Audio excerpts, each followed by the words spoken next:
Hello മച്ചമാരെ, ശ്രീമോസിലേക്ക് സ്വാഗതം. മാർക്കോയുടെ 3 ദിവസത്തെ detailed collection റിപ്പോർട്ടുകളിലേക്ക് വരാം. അതിനു മുമ്പ് ചാനൽ ഒന്ന് സബ്സ്ക്രൈബ് ചെയ്ത് തരണമെന്ന് അഭ്യർത്ഥിക്കുന്നു. ആദ്യ ദിനം മാർക്കോ നേടിയത് 4,45,00,000 രൂപയോളമാണ് കേരള ബോക്സ് ഓഫീസിൽ നിന്ന് മാത്രമേ.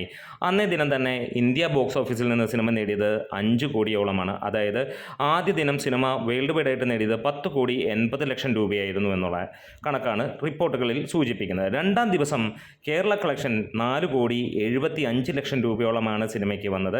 അന്ന് വേൾഡ് വൈഡ് കളക്ഷൻ പുറത്ത് നമുക്ക് ലഭ്യമായിട്ടില്ല. മൂന്നാം ദിവസമായ ഞായറാഴ്ച സിനിമ നേടിയത് 5,20,00,000 രൂപയോളമാണ്.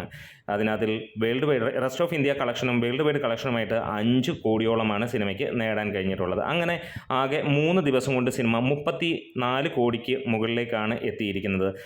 നാലാം ദിവസമായ ഇന്ന് മൂന്നാം ദിവസത്തേക്കാൾ കൂടുതലായിരിക്കും കേരള കളക്ഷൻ എന്നുള്ളതാണ് റിപ്പോർട്ടുകൾ ഇതുവരെ സൂചിപ്പിക്കുന്നത്. ഇനി റെസ്റ്റ് ഓഫ് ഇന്ത്യ കളക്ഷനിലേക്ക് നമ്മൾ നോക്കുകയാണെങ്കിൽ ആദ്യ ദിനം വെറും 45,00,000 രൂപയായിരുന്നുവെങ്കിൽ രണ്ടാം ദിവസം 65,00,000 രൂപയും മൂന്നാം ദിനമായ ഞായറാഴ്ച 85,00,000 രൂപയ്ക്ക് മുകളിലും എത്തി എന്നുള്ളതാണ്.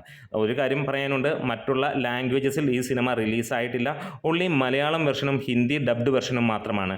ഇനിയും സിനിമയുടെ മൾട്ടിപ്പിൾ വെർഷൻസ് തമിഴ്, തെലുങ്ക്, കന്നഡ, ഹിന്ദി ഇറങ്ങാനുണ്ട്.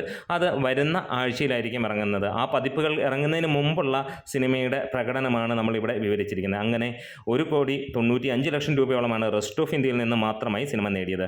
3 ദിനം കൊണ്ട് സിനിമ വേൾഡ് വൈഡ് ആയിട്ട് 35 കോടിക്ക് മുകളിലുണ്ട്. നാലാം ദിവസത്തെ സിനിമയുടെ കളക്ഷൻ 50 കോടി കടക്കുമോ എന്നുള്ളതാണ് ചോദ്യം. ഏറെക്കുറെ കടക്കുമെന്നുള്ളത് തന്നെയാണ്. ഉച്ചവരെ കേരള കളക്ഷൻ 3 കോടിയിലേക്ക് എത്തിയിരിക്കുന്നു. ഈവനിങ്ങോടെ 5 കോടി 6 കോടിയിലേക്ക് എത്തുമെന്നുള്ളതിന് യാതൊരു സംശയമില്ല. അങ്ങനെയാണെങ്കിൽ മറ്റൊരു റെക്കോർഡാണ്. ആദ്യ 3 ദിവസത്തേക്കാൾ കളക്ഷൻ കൂടുന്നു. ഭീഷ്മപർവം എന്ന സിനിമയ്ക്ക് ശേഷം അതേപോലെ കളക്ഷൻ നേടുന്ന ആദ്യ മലയാള ചിത്രമായി മാറുകയും ചെയ്യുന്നു. നമ്മുടെ വീഡിയോസ് ഇഷ്ടമായാൽ സപ്പോർട്ട് ചെയ്യണം. Thank you bros.